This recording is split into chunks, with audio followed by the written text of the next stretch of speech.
We got a leaked report around your Minnesota Vikings as Darren Wolfson reported the Vikings planted a seed with the New England Patriots about potentially trading up for their third overall pick. They did this at the Senior Bowl, and let's just jump right into what Darren Wolfson had to say. He said down in Mobile at the Senior Bowl, there was a seed planted with New England by the Vikings.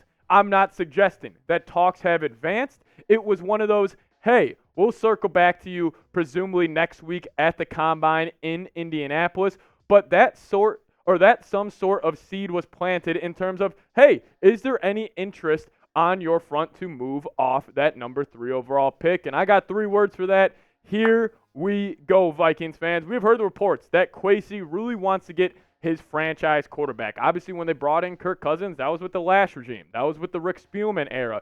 And Kwesi and Kevin O'Connell, we have heard countless times, they want to get their franchise quarterback. They want to find their own guy that they can kind of mentor and develop. And a great way to do that would be trading up to number 3 in the NFL draft and going and getting their guy. But if we get any more updates around this report or around the Vikings potentially moving up in the NFL draft, I got you guys. We will make a video for you guys ASAP. Come join the 22,000 strong here on the channel by hitting that subscribe button if you want to stay up to date on everything around your Minnesota Vikings.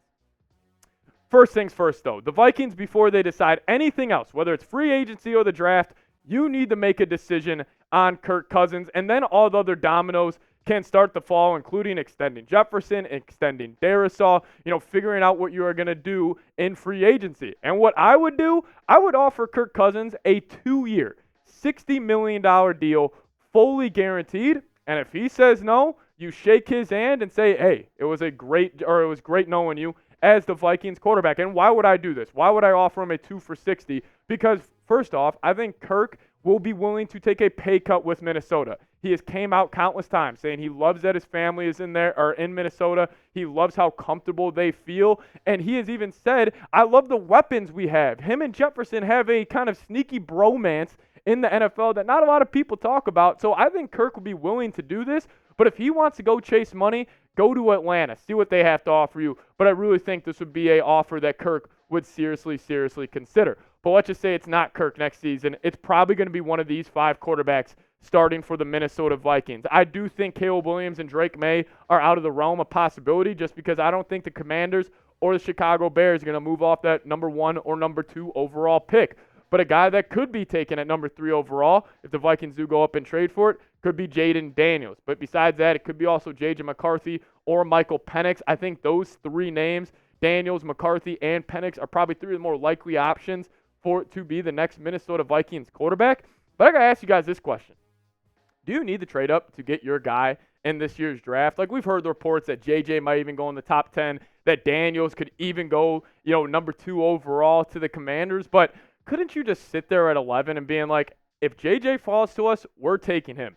If you fall in love with Michael Penix, we're taking him at 11. And you never know what can happen on draft day. We've seen guys rise. We've seen guys fall, obviously the day of. And listen, my take would be I would rather stay at 11 and take a guy like J.J. McCarthy instead of trading up for a guy like Jayden Daniels. Yes, I do have Jayden Daniels ranked 1 spot higher in my quarterback rankings in comparison to McCarthy, but I would rather take the chances. Maybe you bring back Kirk on a 1 or 2 year deal, and then you let McCarthy, who is still only 21 years old, keep that in mind when you're scouting these quarterbacks and you're making your own quarterback rankings. McCarthy is 21.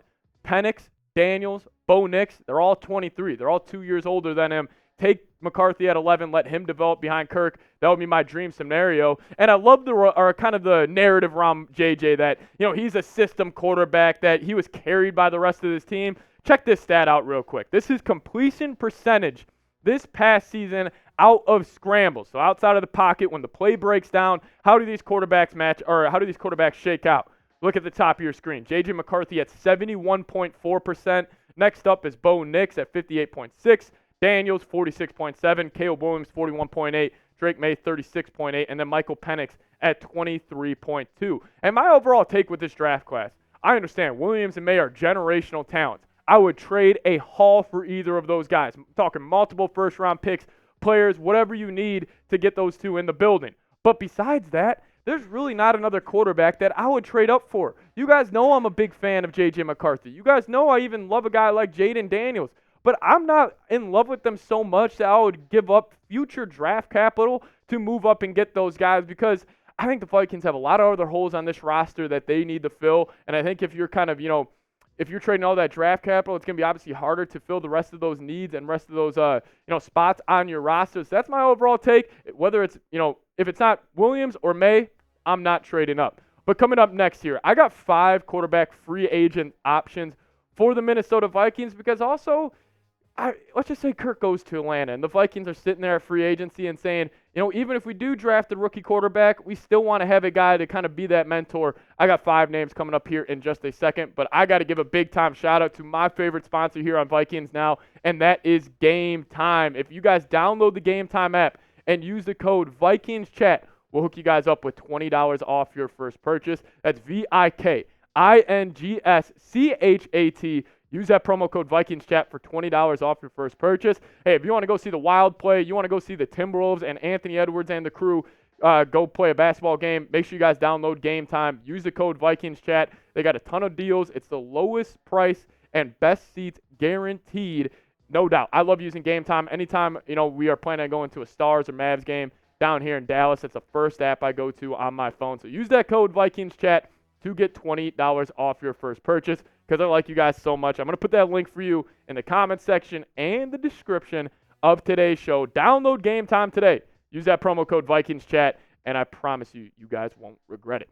All right, let's talk about some free agent quarterback options for Minnesota. So the number one name that I've seen floated out there is an unlikely option, but it's a fun option, I'll tell you that. Baker Mayfield, who had a great season with Tampa Bay this past year. He had probably his best season of his career in the NFL. And, listen, 28 touchdowns, 10 interceptions, won a playoff game. Really, was that spark for the Tampa Bay team that definitely needed it. But he's going to want too much. Like, he's going to want $40+ million a year. I really do think, shout out Ed Donatell for this one, I do think with Daniel Jones getting $40 million, I think a lot of these guys are going to be looking at that contract and being like, hey, that's where I start. And I don't blame Baker for wanting to get his money. I just don't really think the Vikings would be willing to give a guy, a long-term deal with that much money, which I'm sure Baker will want, and frankly, he probably deserves.